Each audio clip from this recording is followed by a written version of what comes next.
Dandadan is a weird manga, whose author was an assistant of another author with a weird manga. But this is the charm of manga of this kind. They are so unusual and unpredictable in the way of their storytelling. Not only do they become a breath of fresh air and stand out from their peers, but also provide an avenue for the author to display their wildest imagination into the pages of a manga. And that's exactly what we're witnessing with Dandadan. The story kicks off with one of our main characters, Momo, finding another one of our main characters, Ken, being bullied. She steps in to defend him, making the bullies back off. Then later on, Ken, having noticed Momo staring at his magazine focusing on the paranormal, makes him think Momo might be interested in UFOs and aliens. He then approaches her and starts talking to her about it. She tells him she's not interested in them and yells at him after becoming annoyed for his excessive ranting. She realizes that she was being rude and goes on to apologize. She also adds that she doesn't believe in aliens, but she does in spirits. This sparks an argument between them, of which actually exists. Ken dares her to go to a hospital where supposedly there had been alien sightings, and in response Momo dares him to go to an abandoned tunnel where rumor had it an old woman spirit called Turbo Granny resided. They agree to each other's demands and go to the place they each assigned to each other. And surprise surprise, Momo comes face to face with a group of aliens and Ken is being chased by the Turbo Granny spirit.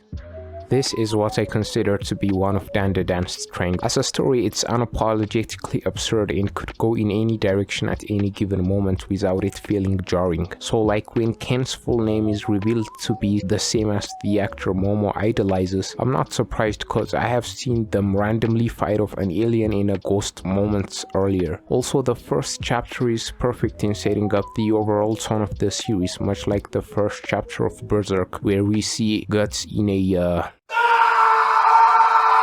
which helps prepare us for more graphic stuff to come and also helps to decide whether the story is for us or not. You can pretty much read the first chapter of Dandadan and understand what it's all about and what to expect in the future chapters. It's like the author is saying, this is how my story is going to be like, take it or leave it. And it's an efficient way of setting up the tone of your story. One thing that I'm appreciative of in Dandadan is the handling of relationships, specifically romantic relationships. In most battle shonen, you'd get like a hint of romantic tension between the main character and his love interest from time to time, and at the end of the story they're just married. This could lead to it feeling unearned even though it was hinted at, but Dandadan is doing a good job in my opinion by making the characters acknowledge their feeling, trying to converse about it, and making it their main motivations. This relationship gets consistent focus to the latest chapter as of the recording of this video, and I believe it's one of its strong points.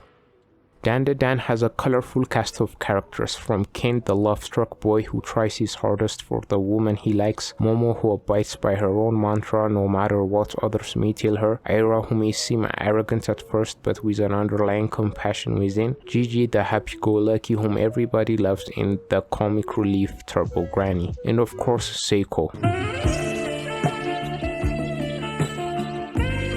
We also must not forget Peeny Weenie.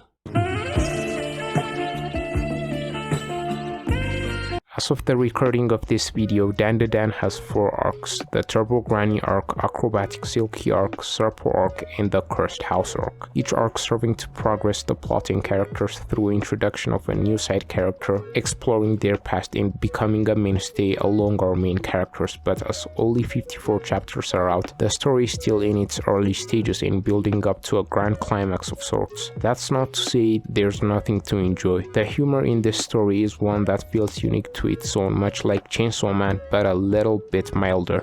The dynamic between the characters is always a joy to watch, and the concept to begin with, having a world with aliens and spirits, feel like a collision of two worlds, and keeps me intrigued to how Yukinobu Tatsu approaches the rest of the story. That's all I have for today, and if you've made it this far, don't forget to subscribe.